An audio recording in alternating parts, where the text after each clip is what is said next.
कहानी की शुरुआत होती है साल 2036 के ईस्ट यूरोप में, जहां विक्टर कोवाल नाम का एक रशियन आदमी दंगे करवा रहा था। देश में युद्ध जैसी स्थिति होने की वजह से वहां यूएस फौजियों को शांति बनाए रखने के लिए तैनात किया गया था। अमेरिका की फौज इस मिशन पर अपने साथ रोबोट फौजियों को भी लेकर गई थी, जिन्हें आमतौर पर गंप कहा जाता था। इसके बाद हम देखते हैं कि यूएस फौजी चारों ओर से दुश्मनों से घिर चुके थे और लगातार गोलीबारी होने की वजह से उनकी रोबोट सेना भी मारी जा रही थी। उन्हें वहां से निकलने का कोई रास्ता नहीं मिल रहा था।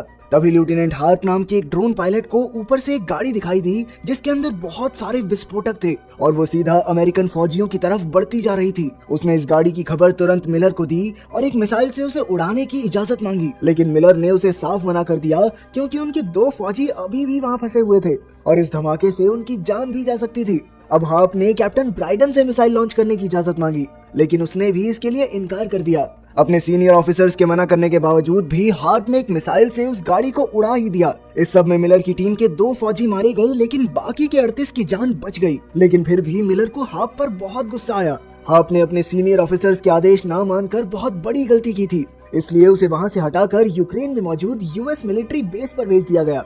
वहाँ उसकी मुलाकात होती है कर्नल एकहार्ट से। मिशन पर जाने से पहले एकहार्ट ने उसे कहा कि अगर तुम यहाँ से जिंदा बच निकले तो तुम्हें वापस एयरफोर्स में भेज दिया जाएगा, लेकिन अगर तुम मारे गए तो तुम्हारी कहानी बाकी के पायलट्स को चेतावनी के तौर पर सुनाई जाएगी। इसके बाद हार्प की मुलाकात कैप्टन लियो से हुई, जो इस मिशन में उसका सीनियर ऑफिसर था। लियो ने हार्प को अपने मिशन में शामिल किया, जहां उन्हें साथ मिलकर एक क्लिनिक तक वैक्सीन पहुंचानी थी।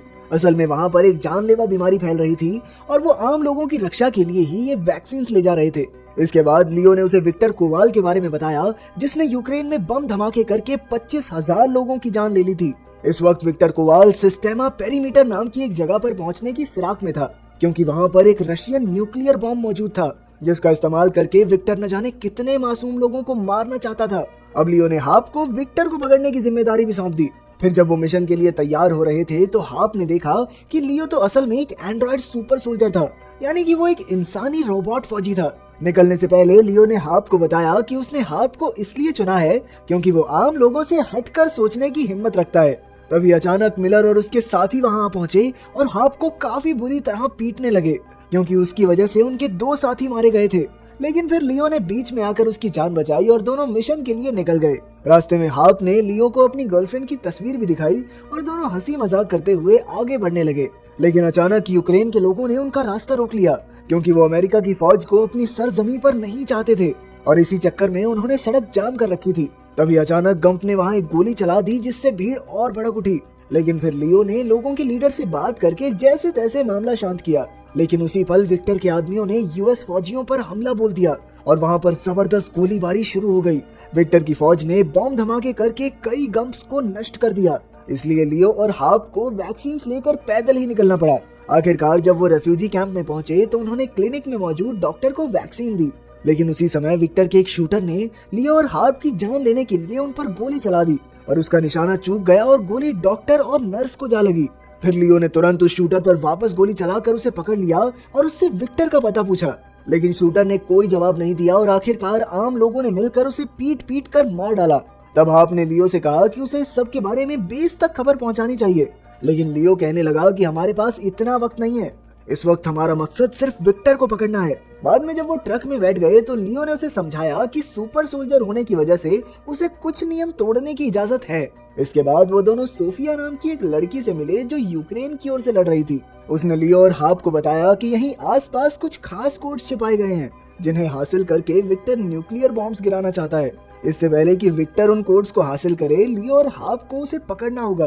फिर सोफिया ने उन्हें एक हथियार बेचने वाले आदमी से मिलने को कहा, जो उन कोड्स का पता जानता था। इसके बाद लियो और हार्प ने सोफिया से भी कई हथियार खरीदे।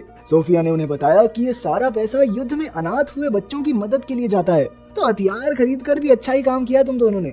इसके बाद वो उन्हें बाजार तक छोड़ने गई, जहाँ उनकी मुलाकात ओशलैक से हुई। पर ओशलैक के आदमियों ने लियो पर हमला बोल दिया, लेकिन लियो भी कोई आम इंसान नहीं था। उसने बड़ी आसानी से उन सबको धूल चटा दी। तभी ओशलैक मौका देखकर वहाँ से भागने लगा, लेकिन लियो ने उसे भी धर दबोचा और उससे कोड्स का पता बताने को कहा। आखिरकार ओशलैक ने उसे बताया कि कोड्स पास के ही एक बैंक में मौजूद हैं। फिर सोफिया ने उसे मार डाला और सब बैंक की ओर निकल पड़े। वहाँ पहुँचते ही लियो ने हार्प से उसके शरीर में मौजूद एक ट्रैकिंग डिवाइस को निकालने को कहा, क्योंकि उसे डर था कि रशियंस भी इस डिवाइस के जरिए उस तक पहुँच सकते हैं। आखिरकार हार्प ने उसकी पीठ से ट्रैकर निकाल दिया और वो दोनों सीधा बैंक में घुस गए। अंदर जाते ही लियो ने विक्टर के आदमियों पर हमला बोल दिया और हार्प वहाँ मौजूद आम लोगों को सुरक्षित बाहर निकालने लगा। लेकिन कुछ ही पलों में एक रोबोट अचानक लियो को मारने आ पहुंचा, लेकिन लियो और हार्प ने मिलकर किसी तरह उसे नष्ट कर दिया। अब लियो विक्टर और उन खास कोड्स की खोज में जुट गया। वहीं हार्प ने एकहार्ट को फोन करके और फौजी भेजने को कहा। कुछ ही समय में जब फौज आई तो हार्प ने देखा कि एकहार्ट ने तो इंसानी फौजियों की जगह बस रोबोट भेज दिए थे। तभी अचानक विक्टर के आदमी बैंक से निकले और आम लोगों को बंदी बनाकर उन्हें मारने की धमकी देने लगे। उसी वक्त एक रोबोट ने उन पर गोली चला दी, जिस वजह से दोनों तरफ से भारी गोलीबारी होने लगी और इस चक्कर में बेचारे कई आम लोग मारे गए। हार्प ने जैसे तैसे बचे हुए लोगों को बचाने की कोशिश की और उन्हें एक सुरक्षित जगह पर ले आया। फिर हार्प ने एकहार्ट को फोन किया तो पता चला कि वो तो एक ड्रोन भेजकर उस जगह को मिसाइल से उड़ाने वाले हैं। वहीं दूसरी ओर लियो ने देखा कि एक आदमी वो खास कोड्स चुरा कर भाग रहा था। लियो ने उस पर गोली भी चलाई, लेकिन वो आदमी किसी तरह बच निकला।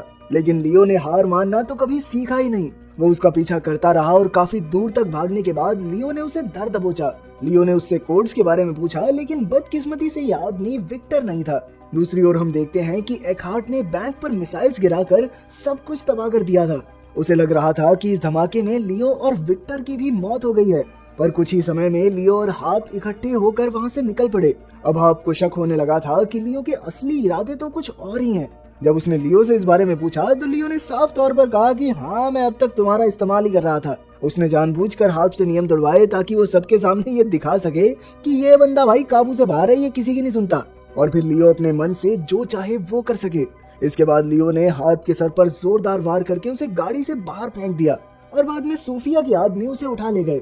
वहीं दूसरी ओर लियो विक्टर से मिलने पहुंचा, जिससे ये खुलासा होता है कि वो तो शुरुआत से ही विक्टर के साथ मिला हुआ था। लेकिन अब विक्टर ने लियो को सिस्टेमा पेरीमीटर का पता बताने से इनकार कर दिया। ये वही जगह थी जहां वो रशियन न्यूक्लियर बॉम्ब रखा हुआ था।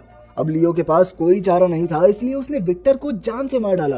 फिर उसने चुन चुन कर विक्टर के सभी गुंडों को भी मौत के घाट उतार दिया और सिस्टेमा पेरीमीटर का पता ढूंढकर उसकी ओर चल पड़ा।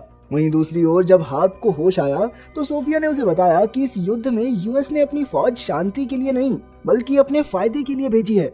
तब जाकर हार्प को समझ आया कि लियो सोफिया के साथ मिलकर अमेरिका की फौज पर हमला करने के लिए न्यूक्लियर बॉम्ब को हासिल करना चाहता है, क्योंकि अमेरिका हर देश के युद्ध में शांति बनाने के नाम पर घुस जाता है और फिर वहाँ पर उनकी फौज सिर्फ अपने फायदे के लिए ही काम करती है। आखिरकार सोफिया ने उसे रिहा कर दिया, क्योंकि अब उन्हें हार्प से कोई खतरा नहीं था।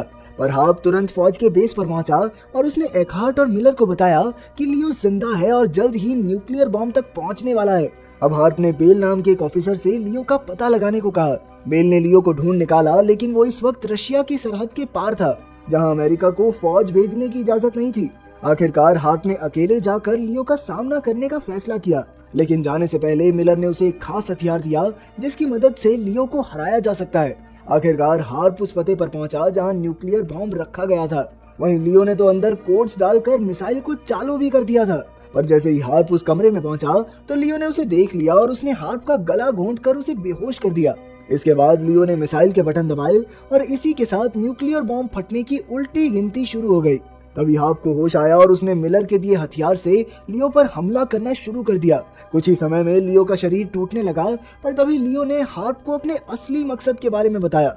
उसने कहा कि वो इस न्यूक्लियर बॉम्ब को अमेरिका पर गिराना चाहता है ताकि उस जैसे और इंसानी रोबोट्स बनाने वाला एआई सिस्टम खत्म हो जाए। वो ऐसा इसलिए करना चाहता था क्योंकि अमेरिका के सुपर सोल्जर्स बनाने से सिर्फ युद्ध को ही बढ़ावा मिलता था, ना कि शांति को।